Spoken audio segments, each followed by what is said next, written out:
Oh, hello, Internet. Seems like I'm on a path now, doesn't it? Well, we shall see about that. But in any case, this is the 7th essay from Between Past and Future, titled Truth and Politics, in which Hannah Arendt discusses the relationship between the two titular concepts.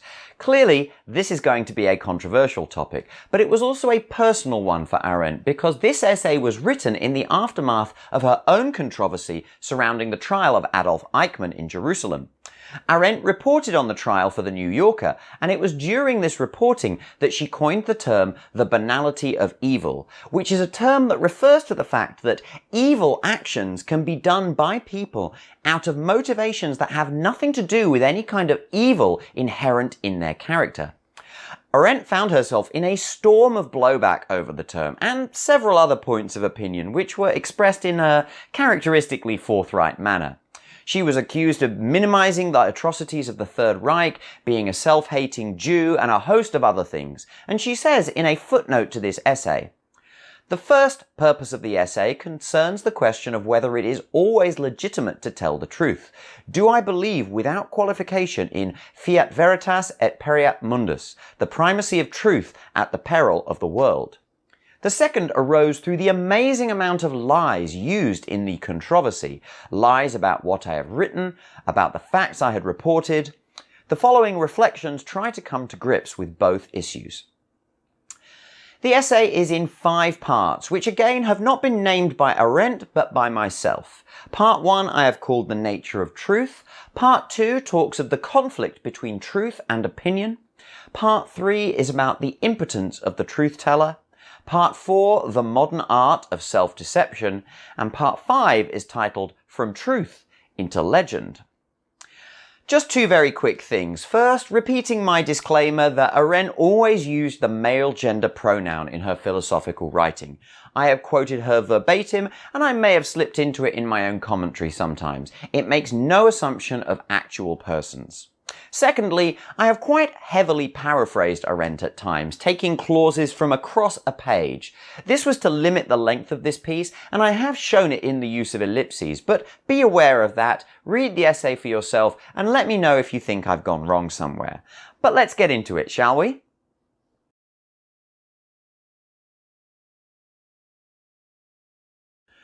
The subject of these reflections is a commonplace. No one has ever doubted that truth and politics are on rather bad terms, and no one has ever counted truthfulness among political virtues. Arendt presents a barrage of questions to open the essay, all derived from the observation that lies have always been regarded as a necessary and justifiable tool for the politician, the demagogue, and the statesman alike. Thus, she asks, why have lies been regarded as acceptable in the political realm? What does this fact mean for the dignity of the political realm and for the dignity of truth itself? Is it of the very essence of truth to be impotent and the very essence of power to be deceitful? And what kind of reality does truth actually possess if it is powerless in the public realm? And then finally, is impotent truth just as despicable as power that gives no heed to truth? Arendt says that these are uncomfortable questions, which is quite possibly an understatement, but this is the topic of truth and politics. She shows the initial tension by considering the Latin adage, fiat justitia et pereat mundus, let justice be done, though the world may perish. Arendt implies that most people would tend to disagree with this statement, i.e. the world should continue, and therefore it might sometimes be acceptable to permit some injustice for the preservation of the world. It might also appear that we can substitute any other principle in for justice, providing the first of Arendt's focal issues in this essay, fiat veritas et pereat mundus. Upon first glance, it seems equally implausible to value truth above the world. Arendt cites Hobbes. In the Leviathan, chapter 46, Hobbes explains that disobedience may lawfully be punished in them that against the laws teach even true philosophy. For is not leisure the mother of philosophy, and the commonwealth the mother of peace and leisure? So Hobbes' state can be justified in suppressing even true ideas if they would threaten the security of the state. Philosophers must make peace with this necessity because the state is what enables the conditions for their philosophy. For my part, the existence of the state does indeed enable the conditions for philosophy to occur, yes, but these conditions do not necessarily favour true philosophy over false philosophy, so the removal of the state would simply mute all kinds of abstract discourse by reducing the complexity of human existence.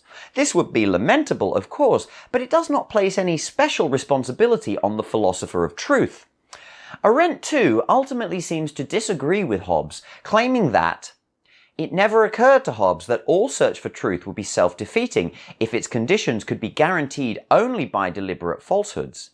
The sacrifice of truth for the survival of the world would be more futile than the sacrifice of any other principle or virtue. What is at stake is survival. No human world destined to outlast the short lifespan of mortals can even be conceived of without men willing to testify to what is, and appears to them because it is. Ultimately then, Arendt stakes her belief in truth as a virtue for the survival of the world. An ability and a conviction to say what is becomes for her a fundamental part of creating and maintaining the human world. However, we do need to consider the nature of truth. Does it have different forms? And what form of truth has the most pressing impact on politics? Naturally, Arendt returns to Plato and the Greeks to begin to investigate the historical conflict between truth and politics, remembering the allegory of the cave, in which the philosopher is released from the bondage of seeing only shadows on a cave wall and reports back about the real objects that cast them, only to suffer the disbelief of those still enchained. Speaking of the allegory, she says, "Throughout history, the truth-seekers and truth-tellers have been aware of the risks of their business.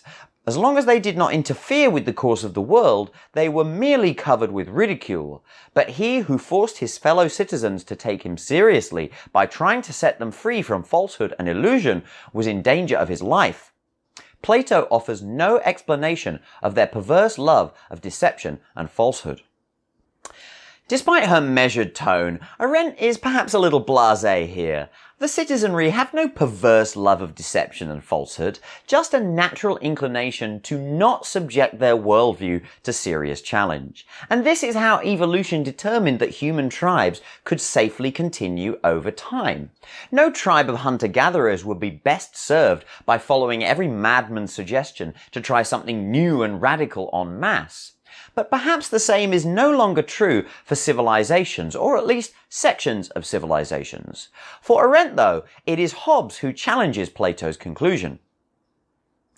Hobbes said, "Such truth as opposeth no man's profit nor pleasure is to all men welcome, or at least not unwelcome." Plato might agree about profit and pleasure, but not with the assertion that there existed any kind of truth welcome to all men. Hobbes, but not Plato, consoled himself with the existence of indifferent truths. These indifferent truths are things like mathematical truths, which can be applied by anyone and do not imply any kind of political outcome. Subjects about which men have no particular care. This leads to a distinction, perhaps even a spectrum of truth, from the clear and the easily observed, such as the angles of a triangle equaling 180 degrees, to the complex and counterintuitive, like maybe Einstein's theory of relativity, to the deeply esoteric, such as Plato's doctrine of ideas. All of these fall under the heading of rational truths, which Arendt now clarifies. The modern age, which believes that truth is neither given to nor disclosed to, but produced by the human mind, has assigned mathematical, scientific, and philosophical truths to the common species of rational truths, as distinguished from factual truth. I shall use this distinction for the sake of convenience without discussing its intrinsic legitimacy. This distinction exists because of the comparative suspicion that philosophers have for merely factual things, as opposed to the valid derivations of pure reason. Arendt does not examine the rational-factual distinction too closely, saying that because we are seeking to find out what injury political power inflicts upon the truth, we can accept the common understanding of truth for our purposes. It is absolutely valid to challenge this distinction between rational and factual truth, and we will see several reasons for doing it as we proceed through the essay. One thing that immediately seems apparent is that the more complex a rational truth becomes, the more likely that, in its interaction with factual truths, it is likely to lead to political outcomes. For example, no matter what the factual truth, the three angles of a triangle adding up to 180 degrees is unlikely to ever lead to some political decision changing. The same could not so clearly be said for Plato's doctrine of ideas. At this stage, though, Arendt is granting herself a license to continue with the topic, even though these different ideas of truth are not necessarily completely clearly distinct concepts. From this distinction, though, we also see that although esoteric rational truths are less robust than the self-evident truths of mathematics, they are still far stronger than the incredibly vulnerable nature of factual truth. Dominion, to speak Hobbes' language, when it attacks rational truth, oversteps its domain, but it gives battle on its own ground when it falsifies or lies away facts. The chances of factual truth surviving the onslaught of power are very slim indeed. Facts and events are infinitely more fragile things than axioms, discoveries, and theories, even the most wildly speculative ones. Once facts are lost, no rational effort will ever bring them back.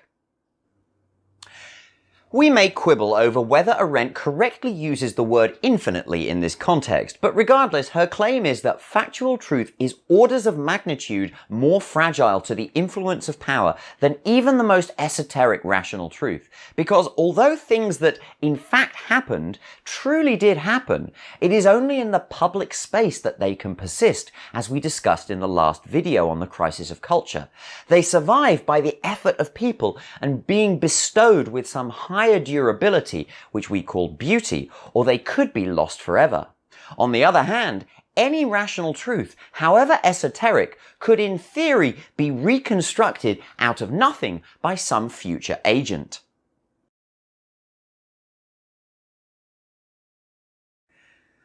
With the general nature of truth established, Arendt now begins to consider the conflict between politics and truth in more detail. Although the politically most relevant truths are factual, the conflict between truth and politics was first discovered with respect to rational truth. The opposite of a rational truth is error and ignorance in the sciences, or illusion and opinion in philosophy. Deliberate falsehood plays its role only in the domain of factual statements. The direct lie, asserting something as true while knowing it to be false, can only be relevant to factual truth because it is always intended to affect the real world of events. Arendt wonders why systematic lying was historically never used as a weapon in the conflict between truth and politics. She notes that it was only around the time of the Puritans, and coinciding with the advent of the scientific method, that lying became widely considered as a moral crime, as opposed to the more specific bearing false witness. The connection to science is notable because it was here that humanity began to associate progress with a system of verifiable truths.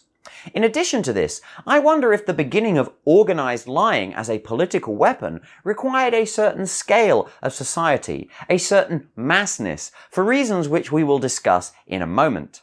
To clarify the emerging conflict, though, historically, the conflict between truth and politics arose out of two diametrically opposed ways of life, that of the philosopher and that of the citizen. The philosopher at work, as well as the scientist and many other intellectuals, are always focused on truth, as well as the stable principles that could be derived from it. The common citizen, on the other hand, lives in a constantly evolving everyday world and navigates that world with a shifting set of opinions. We should remember that the common citizen lifestyle applies to all philosophers, scientists, and intellectuals in every part of their everyday life, and so it was perhaps unfortunate that this distinction was cast as an opposition. Hence, the opposition to truth was mere opinion, which was equated with illusion, and it was this degrading of opinion that gave the conflict its political poignancy, for opinion, and not truth, belongs among the indispensable prerequisites of all power. It is not clear exactly how opinion is equated with illusion, but Arendt concludes that this conflation was both unfair and unwise. Here, the conflict emerges between truth and opinion now. To explore this, Arendt returns to Plato and the Gorgias as the dialogue in which this conflict was most clearly shown, in the difference between dialogue itself, which is the adequate speech for philosophical truth, and rhetoric, by which the demagogue persuades the multitude. Unfortunately for Plato, however, philosophical truth is not the same as factual truth. It is factual truth that determines what the state of the world is, and opinion is the interpretation of factual truth. So ultimately, it is opinion and not philosophical truth that drives political life. All governments rest on opinion, James Madison said, and not even the most autocratic ruler could rise to power, let alone keep it, without the support of those who were like-minded. As much as Plato may have wished it, rational truth could never have taken the reins of politics. As history has developed, it has become ever more apparent that the vaunted reason of the human mind is as fallible and limited in its own way as the powers of the human body or the integrity of the human heart. There can be no perfectly rational actor flawlessly guiding the ship of state. Arendt discusses this through several quotes from early modern thinkers, and she concludes that this realization was essential in the development of free thought and self-expression, what we now colloquially know as freedom of speech. But is this freedom of speech really what the early modern thinkers had in mind? She again quotes Madison. "The reason of man, like man himself, is timid and cautious when left alone, and acquires firmness and confidence in proportion to the number with which it is associated." So Madison suggests the need for human reason to gain credibility through the support of a larger group of like-minded individuals. Note, we're still talking about reason at this stage. Spinoza, who still believed in the infallibility of human reason, held that every man is, by indefeasible natural right, the master of his own thoughts, that every man's understanding is his own, and that brains are as diverse as palates, from which he concluded that it is best to grant what cannot be abolished, and that laws preventing free thought can only result in men thinking one thing and saying another, and hence in the corruption of good faith and the fostering of perfidy. However, Arendt says that Spinoza nowhere demands freedom of speech. There is no link between human reason and the need for those thoughts to be communicated. This is in contrast to Kant, who claimed that the external power that deprives man of his freedom to communicate his thoughts publicly deprives him at the same time of his freedom to think. So there is obviously some disagreement between the early modern thinkers on this point. However, in this context, the question of numbers mentioned by Madison is of special importance. The shift from rational truth to opinion implies a shift from man in the singular to men in the plural. Madison still distinguishes this life in the plural, which is the life of the citizen, from the life of the philosopher, by whom such considerations ought to be disregarded. But this distinction has no practical consequence. So according to Arendt and Madison, the philosopher still rightly pursues rational truth, but this will never lead to any real state because no nation of philosophers is actually possible, and also because the rationality of humanity is not capable of driving political life. In fact, Arendt says in the world we live in, the last traces of this ancient antagonism between the philosopher's truth and the opinions in the marketplace have disappeared. Perhaps a little hastily, as it turns out.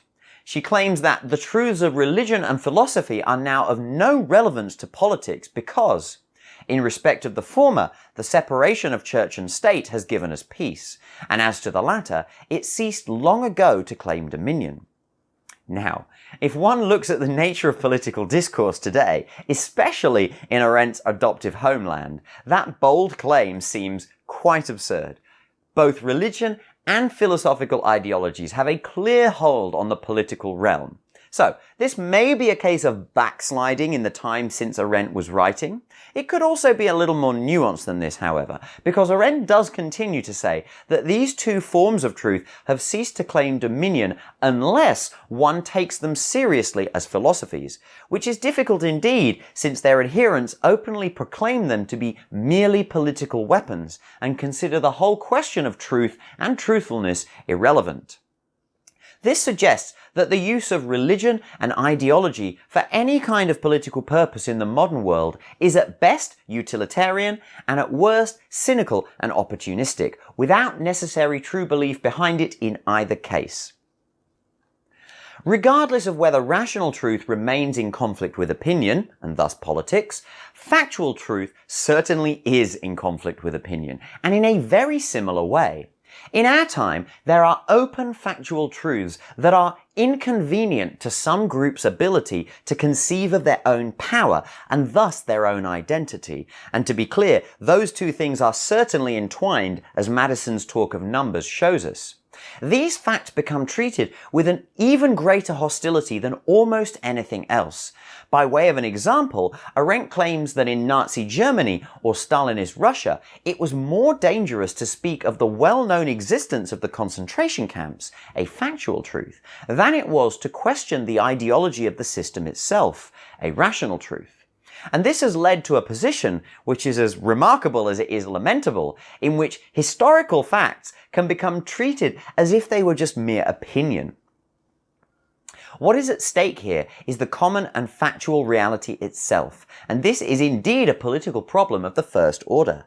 For, seen from the viewpoint of the truth-teller, the tendency to transform fact into opinion, to blur the dividing line between them, is no less perplexing than the truth-teller from Plato's cave, whose truth disappears in the diversity of views, brought down to the uncertain level of an opinion. The reporter of factual truth is even worse off, though. He does not return from any journey into regions beyond the realm of human affairs, and he cannot console himself with the thought that he has become a stranger in this world. From all this, the suspicion arises that it may be in the nature of the political realm to deny or pervert truth of every kind, as though men were unable to come to terms with its unyielding, blatant, unpersuasive stubbornness. Arendt does allow the philosopher a little leeway. One can understand that the philosopher in his isolation yields to the temptation to use his truth as a standard to be imposed on human affairs. That is, to equate the transcendence inherent in philosophical truth with the altogether different kind of transcendence by which yardsticks and other standards of measurement are separated from the multitude of objects they are to measure. And one can equally well understand that the multitude will resist this standard, since it is actually derived from a sphere that is foreign to the realm of human affairs. The nature of a philosophical truth changes when it becomes transferred into an empirical standard. A concrete example of this might be the meter. For while it might seem as though these have been derived from the same kind of thinking, a philosophical truth is a rational truth, whereas any measurement or standard of measurement is derived from a set of factual truths and thus remains, and rightly so, in the realm of the common world. Hence why Arendt qualifies its abstract reality as not really transcendent in the way that rational truth is, and why rational truth can never itself be fully imposed on the common world. Once again, this refers back to the crisis in culture and the Gnostic mentality.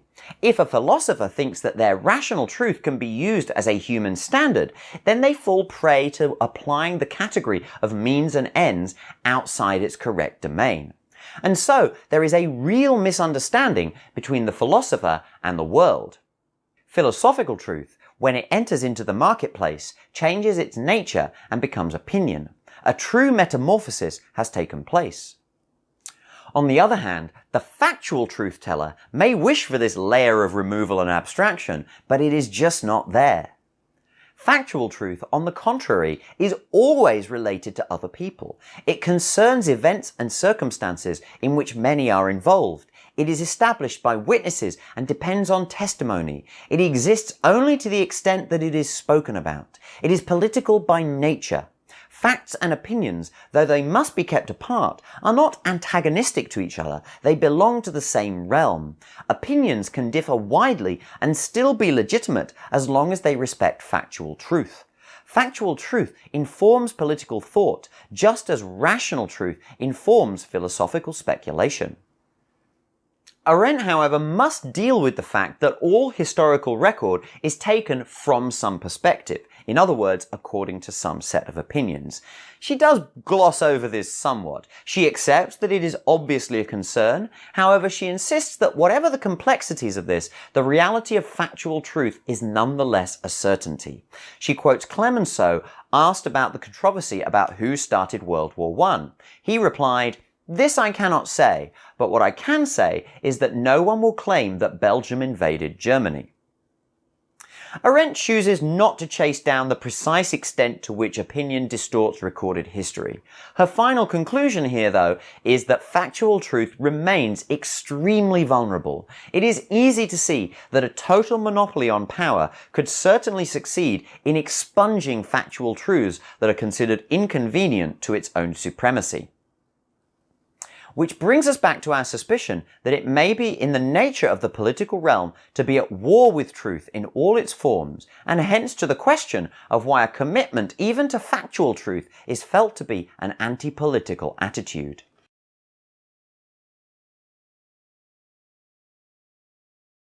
To open part 3, Arendt does concede that she spoke a half-truth when she said that opinion and factual truth are not antagonistic to each other.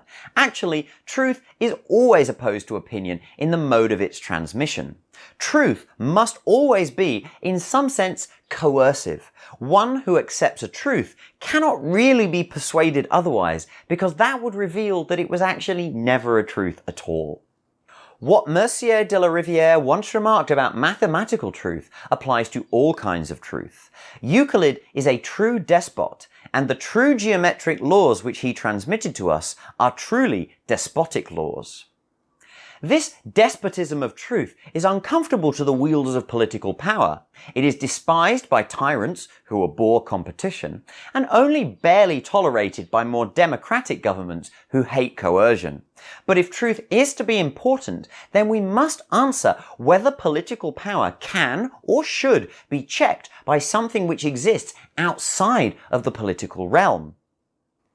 The problem is that factual truth, like all truth, peremptorily claims to be acknowledged and precludes debate, and debate constitutes the very essence of political life. So the question is, does the acceptance of factual truth necessarily impose a certain perspective on events, and thus rob the political realm of its essential character? To some extent, yes. However, it is also a part of political life to consider other perspectives, and this is connected with something we saw in the crisis in culture. Political thought is representative. I form an opinion by considering a given issue from different viewpoints. The more people's standpoints I have, the stronger will be my capacity for representative thinking, and the more valid my final conclusions, my opinion. Arendt does clarify that this is not just a matter of mere empathy, nor a simple plurality of opinion. This is Kant's enlarged mentality, which we saw in the crisis in culture as the process which enables good judgment. Regarding opinions, Arendt says that the very quality of an opinion depends on the degree of its impartiality, and the reason for this, and the relationship with factual truth, is the topic of the next page of the essay, which is extremely abstract, and so, more than usual, I wonder if I have understood it correctly. Rational truth enlightens human understanding, and factual truth must inform opinions. But these truths, though they are never obscure, are not transparent either, and it is in their very nature to withstand further elucidation, as it is in the nature of light to withstand enlightenment. So the metaphor, I think, runs like this. Light makes physical objects clear and perceptible. Rational truth, For example, logic makes philosophical ideas clear and perceptible, and factual truth makes opinions clear and perceptible. It is only in the light of factual truths that one can coherently form any opinion at all, and it is hard, perhaps impossible, to clearly examine the nature of those truths, just as it is hard to clearly examine the light by which you see the room you are in right now. In the case of rational truth, subjects like meta-logic attempt to push back the boundaries of what rational truth is able to analyze. But for factual truth, there is no such ability because all facts are contingent. Nowhere is this inability to examine more patent and more irritating than where we are confronted with facts and factual truth, for facts have no conclusive reason whatever for being what they are. Contingency in the events of the world is the only way by which any meaningful freedom exists at all. All factual truths have to be contingent, and this idea that things could happen in some other way than they do is, says Arendt, the reason why philosophy has historically refused to take seriously the realm of human affairs, or to believe that any meaningful truth could ever be discovered in the melancholy haphazardness of a sequence of events that constitutes the course of this world. It is true that in retrospect, every sequence of events looks as though it could not have happened otherwise, but this is an optical, or rather an existential illusion. Nothing could ever happen if reality did not kill, by definition, all the other potentialities inherent in any given situation.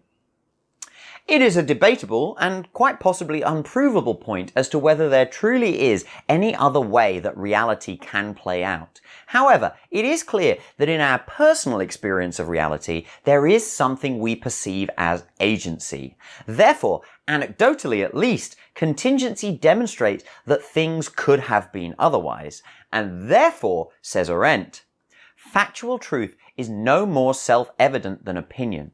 This may be among the reasons that opinion holders find it relatively easy to discredit factual truth as just another opinion. Testimony by eyewitnesses, records, documents, and monuments, all of these can be suspected as forgeries. And this is why the teller of factual truth is in a harder position than the philosopher who deals in rational truth.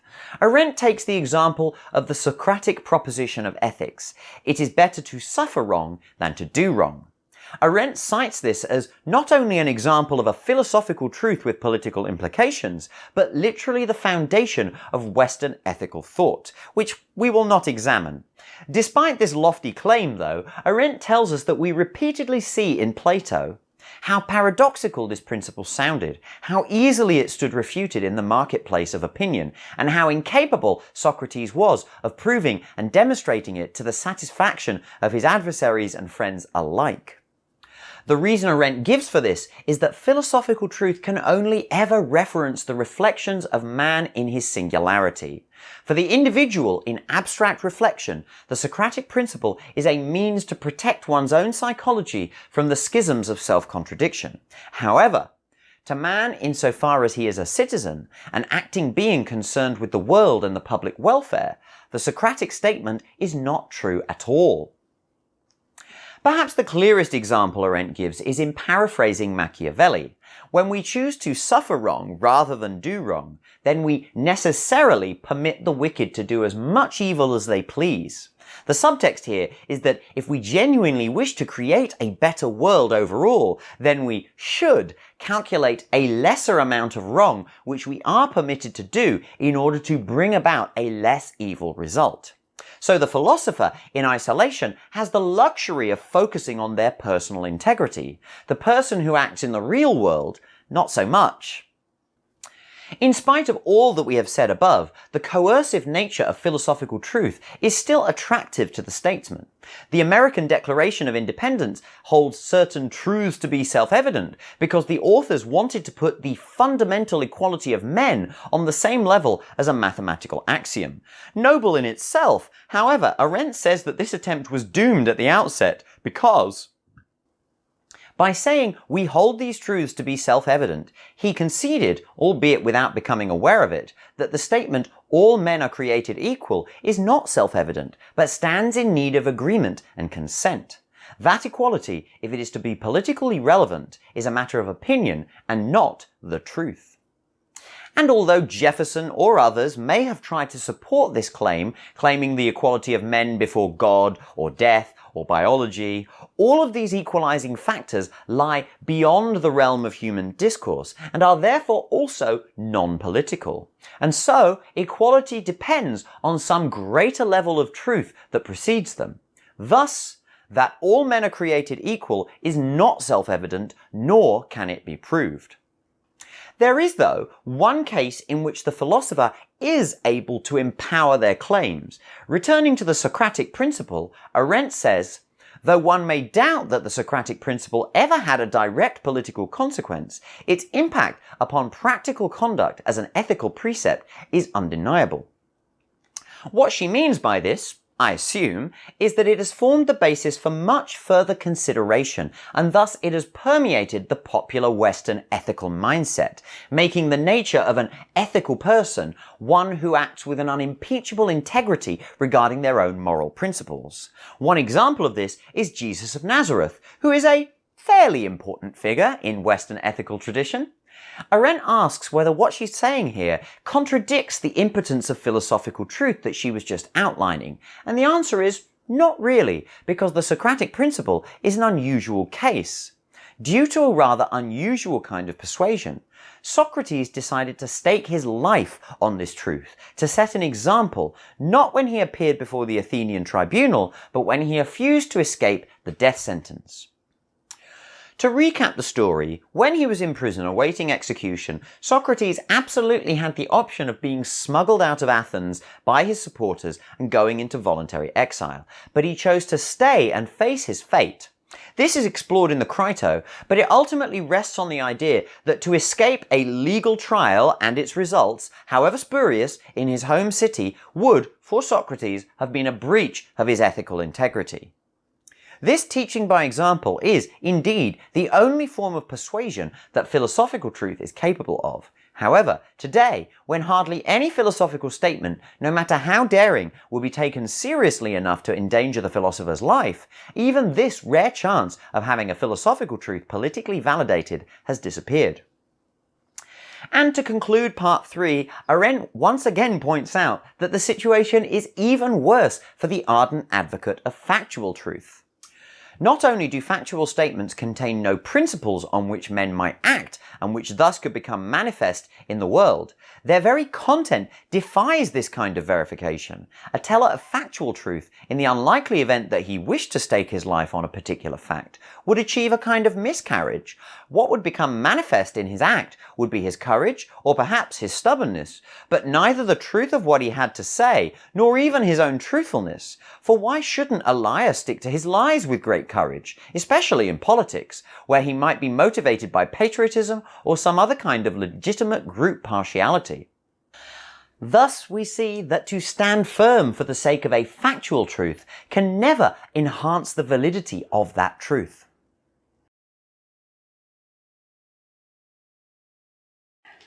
Turning now to the political realm, Arendt notices that when it comes to factual truth, its opposite is neither error nor illusion nor opinion. Rather, its opposite is deliberate falsehood. Fake news, if you will.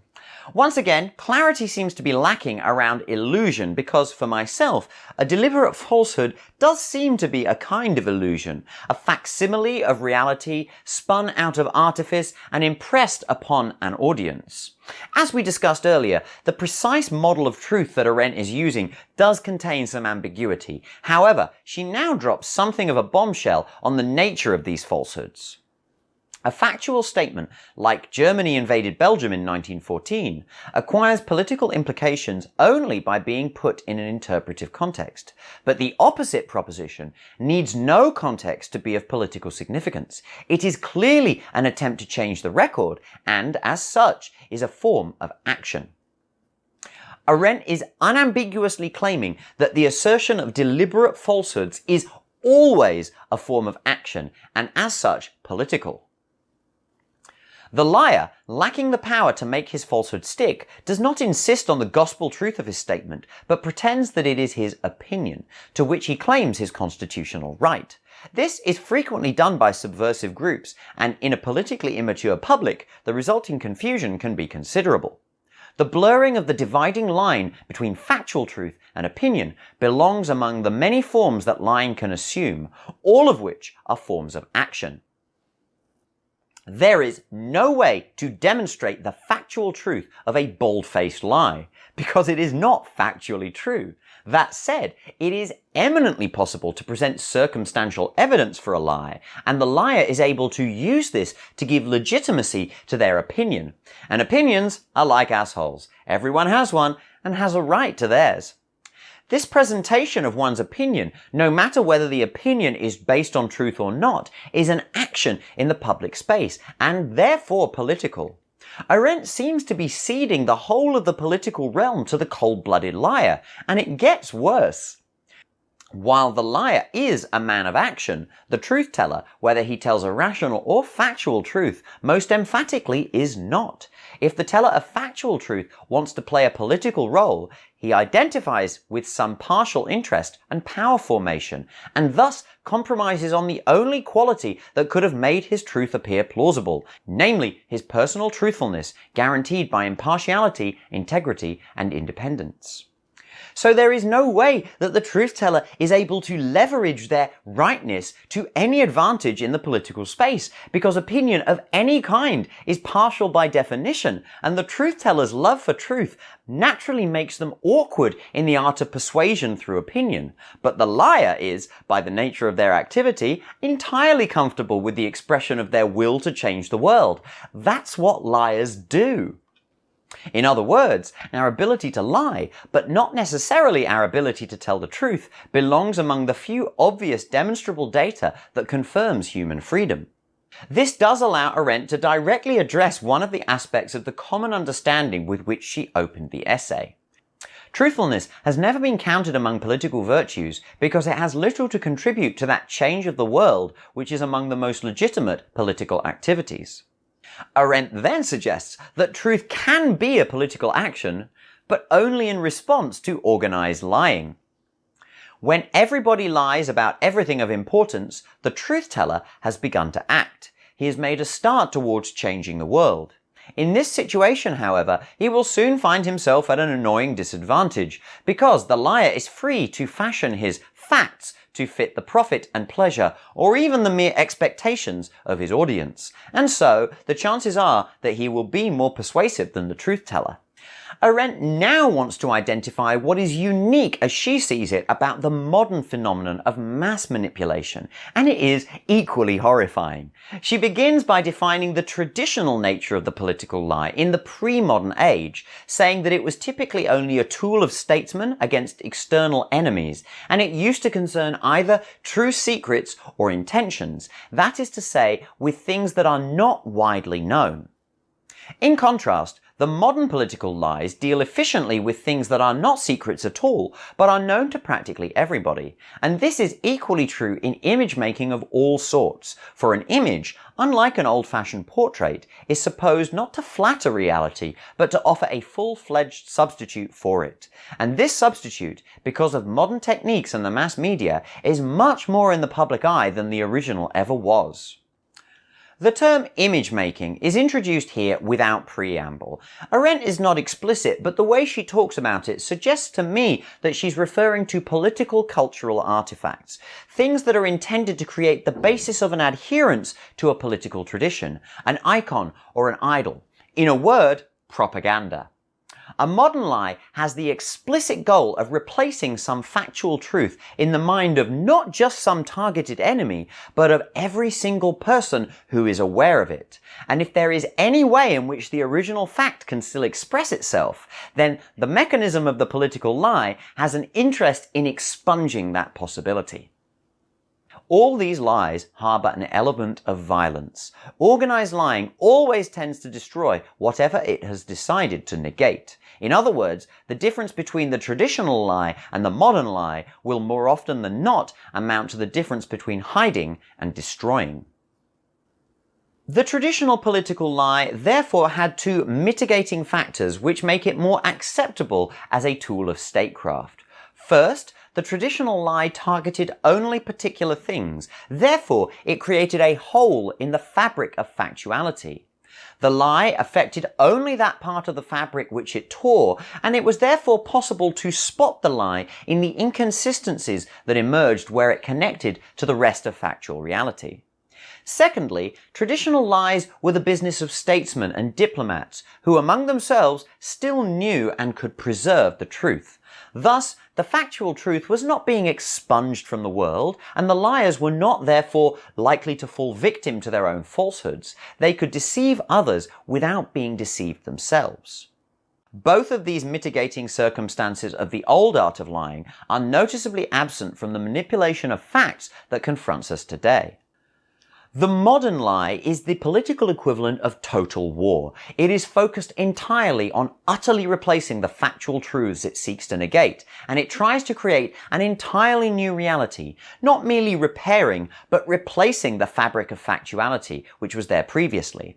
And this requires every person, even the liars themselves, to be subject to the falsehoods they have created, or risk their lives. Having taken us down this dark road and left us with, frankly, very little hope, Arendt asks several more questions about this state of affairs. What is the significance of the two mitigating factors, and why does this make traditional lies comparatively harmless? Why has self-deception become an indispensable tool in the trade of image making? Why is it worse for everyone if political liars are subject to their own falsehoods? And what is to stop the modern lie from simply and completely replacing the fabric of factuality established by the real events that are factual truths? Turning first to the second and third of those questions, Arendt tells a medieval anecdote of a sentry who sounded the alarm one night as a prank. The whole town rushed the walls in response, and the last to rush the walls was the sentry himself, caught up in the lie that he had spun. A successful deception can even trick the deceiver, and furthermore, the self-deceived joker, who proves to be in the same boat as his victims, will appear much more trustworthy than the cold-blooded liar who permits himself to enjoy his prank from without. And so there is a benefit to the liar in deceiving themselves along with their victims. And Arendt also notes that traditionally self-deception receives much more tolerance from an ethical perspective, although she does ask whether this is truly justified. After all, when the liar has convinced everyone, including deceiving themselves, then at that point there truly is no way back to reality and all is lost in the lie. This is the danger that is inherent in the modern structure of political lying, and it did not begin in the political realm, but in the realm of marketing. And national propaganda on the government level has learned more than a few tricks from the business practices and Madison Avenue methods. Images made for domestic consumption can become a reality for everybody, and first of all for the image makers themselves, who, while still in the act of preparing their products, are overwhelmed by the mere thought of their victims' potential numbers. This is an astonishing assertion that Arendt is making, and I'm honestly not sure that I buy it completely. Referring back to the earlier quotes from Madison and the importance of sheer numbers in the forging of firm opinions, she is claiming that the image makers who create propaganda, or advertising for that matter, are swept up in the effect that their work is going to have, and thus they are convinced of their lies before the lies are even released upon the population at large. As if the sentry, upon deciding upon his prank, immediately saw a fake enemy that caused him to sound the alarm in the first place, and was therefore the first to rush the walls. Like I say, I find this difficult to believe. However, it does allow us some solace that these image makers, these professional liars, need not be acting out of calculated mendacity at the outset of their designs. However, the result is just as terrible for them and for everyone else. What then happens follows almost automatically. The main effort of both the deceived group and the deceivers themselves is to keep the propaganda image intact, and this image is threatened less by real hostile interests than by those inside the group itself who have managed to escape from its spell and insist on talking about facts and events that do not fit the image. Politically, the point is that the modern art of self-deception is likely to transform an outside matter, the fear of some actual enemy, into an inside issue, self-destructive internal recriminations, so that an international or intergroup conflict boomerangs onto the scene of domestic politics. And so we've answered the first three of Arendt's questions about political lies. The traditional form of the political lie is far less harmful because it does not lead to self-deception of the image makers. Image making, particularly in the modern mass society, leads almost inexorably to the forging of these pseudo-realities that, left unchecked, lead to a population turning in upon itself as hostility falls upon any who even question the propaganda. Once again, we find precursors here to one of Arendt's later works, The Origins of Totalitarianism. In this work, Arendt speaks of the structure of the totalitarian cult, likening it to an onion in which the inner layers, where the propaganda is created, are increasingly isolated from the true reality outside by successive layers of the members who subscribe to different forms of the image and to different extents. In this way, the totalitarian regime is able to create an ever more fantastical substitute for reality, and thus derive ever more distorted images which radiate out to the various layers of the membership. However, this also begins to show the ultimate weakness of such a model, and why Arendt will answer the fourth question by saying that this image can never be an adequate substitute for genuine factual reality. Under our present system of worldwide communications, no existing power is anywhere near great enough to make its image foolproof. Therefore, images have a relatively short life expectancy. Fragments of facts constantly disturb and throw out of gear the propaganda war between conflicting images. However, this is not the only way in which reality takes its revenge on those who dare defy it. A totalitarian regime, the most successful structure for insulating an image from a troublesome reality, will always have to destroy more and more of its prior materials, which become, over time, inconsistent with the new forms of the image that need to be presented. History must be constantly rewritten in order to purge the unworthy and defend the new heroes of the order. Eventually, this begins to affect the population at large, even those who form part of the totalitarian structure. The result of a consistent and total substitution of lies for factual truths is not that lies will now be accepted as truth, but that the sense by which we take our bearings in the real world, including the very category of truth and falsehood, is being destroyed. And this provides the answer to the fourth of Arendt's questions on political lies. No, a propaganda structure can never become an acceptable substitute for real factual truth, because it actually turns the past and eventually even the present into the same contingent experience that we typically reserve for the future. If you recall, when we talked about contingency in part 3, it was from the perspective of an agent who perceives that they have a choice to act otherwise. Far from achieving an adequate substitute for reality and factuality, they have transformed facts and events back into the potentiality out of which they originally appeared. And the surest sign of the factuality of facts and events is precisely this stubborn there-ness, whose inherent contingency ultimately defies all attempts at conclusive explanation. Images, on the contrary, can always be explained and made plausible. This gives them their momentary advantage over factual truth, but they can never compete in stability with that which simply is, because it happens to be thus and not otherwise. So if there really is no agreed upon past, then we do not have a means for developing the future. Arendt is consistently quite traditionalist in her rhetoric, to the point of sounding very conservative at times, but this point demonstrates clearly why this reverence for the past is fundamental to her worldview. If the past and present are treated as parts of the future, the political realm is deprived not only of its main stabilizing force, but of the starting point from which to change, to begin something new.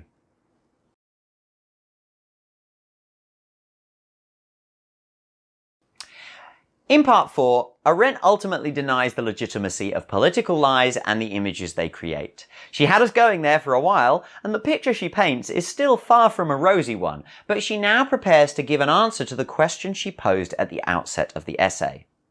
In conclusion, I return to the questions I raised at the beginning of these reflections. Truth, though powerless and always defeated in a head-on clash with the powers that be, possesses a strength of its own. Whatever those in power may contrive, they are unable to discover or invent a viable substitute for it. That being said, the way that Arendt has examined the political sphere in respect to truth is, she says, to look at politics from outside the political realm. The truth teller, as we suggested earlier, maintains legitimacy only as long as they do not take a political position. The moment that any truth teller enters into the political realm, their truth becomes an opinion, and it is subject to the winds of political rhetoric. The standpoint of the truth teller is thus always outside the community in which they live. It is one of the various modes of being alone, such as the solitude of the philosopher, the isolation of the scientist or the artist, the impartiality of the historian and the judge, and the independence of the fact finder, the witness, and the reporter. These modes of being alone differ in many respects, but they have in common that as long as any one of them lasts, no political commitment, no adherence to a cause is possible.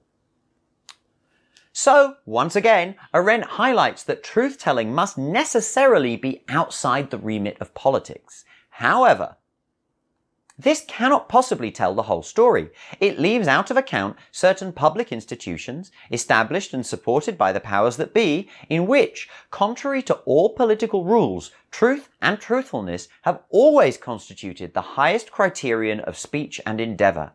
Among these we find notably the judiciary, which either as a branch of government or as direct administration of justice is carefully protected against social and political power, as well as all institutions of higher learning to which the state entrusts the education of its future citizens. Now, there will be people across the political spectrum who claim that both the institutions Arendt mentions there have begun to suffer political influence themselves, especially in Arendt's adoptive homeland of the United States. This is not for us to discuss here, but it is relevant because of the nature of the universities in particular, which are the ultimate successors of Plato's academy. To be sure, Plato's dream did not come true. The academe never did become a counter-society. But what Plato never dreamed of did come true. The political realm recognized that it needed an institution outside the power struggle. The political realm has recognized, even in the event of conflict, that it has a stake in the existence of men and institutions over which it has no power. This authentically political significance of the academe is today easily overlooked because of the prominence of its professional schools and the evolution of its natural science divisions. No one can possibly gainsay the social and technical usefulness of the universities, but this importance is not political. The historical sciences and the humanities, which are supposed to find out, stand guard over, and interpret factual truth and human documents, are politically of greater relevance. The truths of science and theories, useful as they are, do not serve the political purpose of academia. This purpose is to allow truth-tellers to say what is in a meaningful way, and yet to express this from outside the political realm with the necessary distance. This is a highly nebulous concept, of course, and even truths once told must necessarily become opinions once they are released from the solitude of their creators. But what is the form these truths take? Arendt says that they are stories. Who says what is always tells a story, and in this story the particular facts lose their contingency and acquire some humanly comprehensible meaning. This is a pivotal aspect in legitimizing truth, but it can seem a bit like a dodge, and it does have some troubling implications either way. What does Arendt mean when she says that facts lose their contingency? This again refers back to part 3, where we discussed that facts are no more self-evident than opinions because every fact is contingent. When a person who stands outside the political realm tells what is, they present a story that can become humanly comprehensible by transmuting the raw contingency of the facts into a tapestry of meaning. But we have to ask, what is different about this kind of story? How can there be possibly any more objectivity here than in the opinions of the everyman, or for that matter, the images of the propagandist? The answer is again Kant's enlarged mentality. Now, let's just pause to appreciate the rather pompous grandiosity that Arendt is courting here. Truly enlightened observers with their enlarged mentalities, making judgments from the distant ivory tower of academia. We shall see this congratulatory rhetoric blossom into its final form in just a moment, but let's return to our more sympathetic interpretation. When a person operates from a position of solitude, without any political affiliation, they stand a much better chance of having a properly enlarged mentality. In other words, of cogently considering a larger number of different points of view. And thus, a larger proportion of the audience to what they say is likely to accept their story as true. And with such a wide scope of influence, the storyteller enables the widest possible audience to use their story as a conduit to some deeper interpretation of the world. This is how narrative speaks to us. We may see, with Aristotle, in the poet's political function, the operation of a catharsis, a cleansing or purging of all emotions that could prevent men from acting. The political function of the storyteller, historian or novelist, is to teach acceptance of things as they are. Out of this acceptance, which can also be called truthfulness, arises the faculty of judgment. In Isaac Dineson's words, at the end we shall be privileged to view and review it, and that is what is named the Day of Judgment. With this reference to judgment, we are directed back towards our discussion of the crisis in culture and the realm of fabrication. The quote of Dineson reminds us that judgment in the public space can only take place on the completed work, after the fabrications have finished, just as the biblical Day of Judgment itself can only come about after the world has finished. But the images created by political liars and propagandists are never finished. They cannot fulfill this function of reality. Also interesting here is the talk of acceptance of things. Accepting what is a form of surrender, in opposition to the stark expression of control of one who seeks to change the world. Seen in this way, I'm almost of a mind to disagree with Arendt and say that in fact no, the political image makers and propagandists are not men of action. Rather, they are homo faber, attempting to use the trappings of action in order to insert their creations into the realm of what is, when in fact it is not. But of course, who better, in Arendt's view, to represent the birth of this historical impartiality than the Greeks and the poet Homer, who chose to sing the deeds of the Trojans no less than the Achaeans, and to praise the glory of Hector, the foe and the defeated man, no less than Achilles, the hero of his kinfolk. This has happened nowhere before. It is extremely convenient for Arendt that the Greeks and the Romans always seem to have been the first to come up with the best ideas that have underpinned all of Western civilization. And of course, she is not the only one suggesting this. It seems a little unnuanced to me. On the other hand, have I read as much history as Arendt? Can I personally dispute her claim that true historical impartiality had happened nowhere before Homer?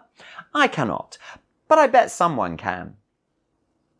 Whatever the source though, Arendt is quite clear. The ability to say what is, via the apolitical enlarged mentality, transmutes the brutality of melancholy haphazardness into something which most people can accept, can surrender to the understanding of. This forging of tradition enables action through the catharsis, the release of all emotions that lock us into fear and inactivity. And I return to the Taoist angle, where lying represents control, truth represents surrender. But surrender infused with beauty and pathos, a fact which Arendt makes clear in the final sentence of the essay. Conceptually, we may call truth that which we cannot change. Metaphorically, it is the ground upon which we stand and the sky that stretches above us. Knowing the title of the next essay in the book gives that last line a little extra meaning. However, we have skipped over an important postscript which Arendt touches on just before this, noting that she has spoken about the political realm from her enlarged position outside it. Sorry, I'll stop now. She has therefore taken on a fairly dim view of what goes on inside the political realm, but she does concede that in doing this, she's presented a very biased view of politics. I have failed to mention, even in passing, the greatness and the dignity of what goes on inside the political realm. In short, I have dealt with politics as though I too believed that all public affairs were ruled by interest and power. The reason for this defamation is that factual truth clashes with the political only on this lowest level of human affairs.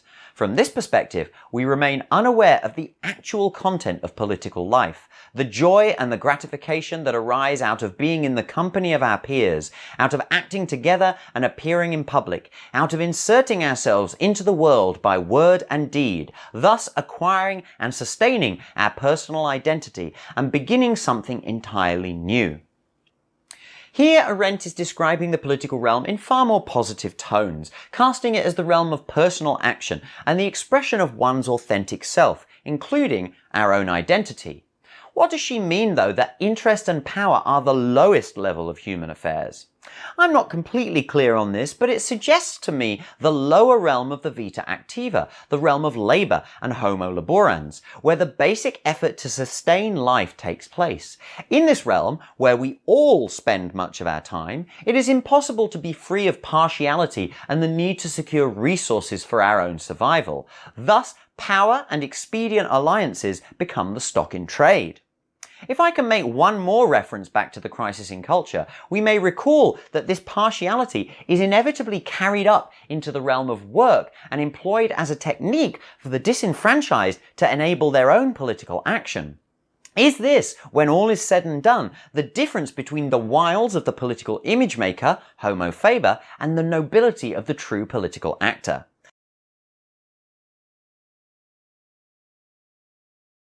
Truth and Politics is a fascinating and at times terrifying essay, and for me it is absolutely fundamental to many of the problems we are facing in the modern world.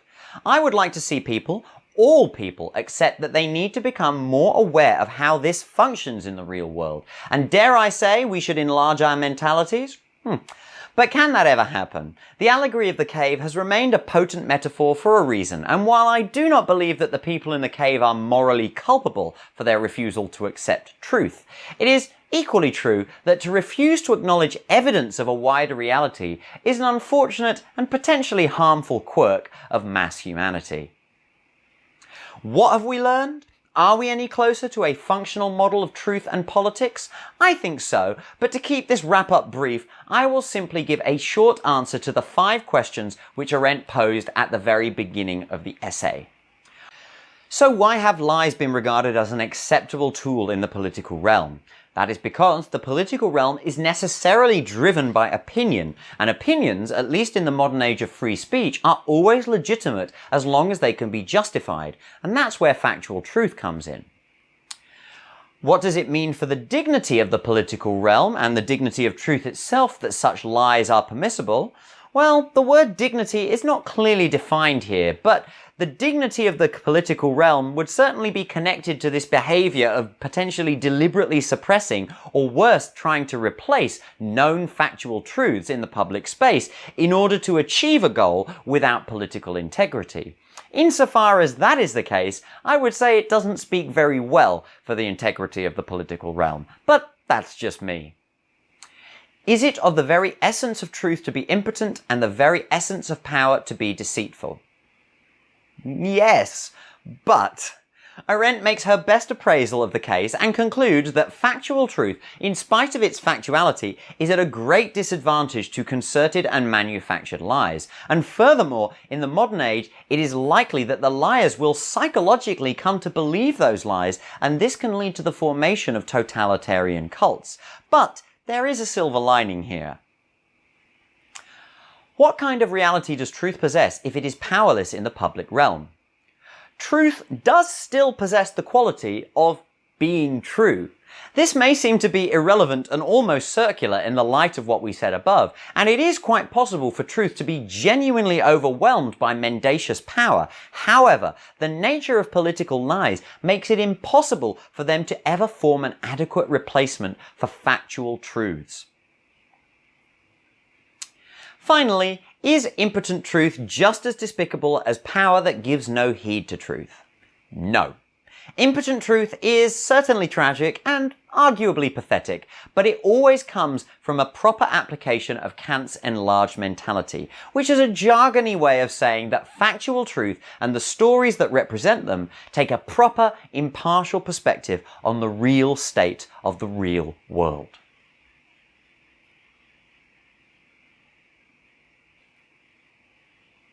Yeah, okay.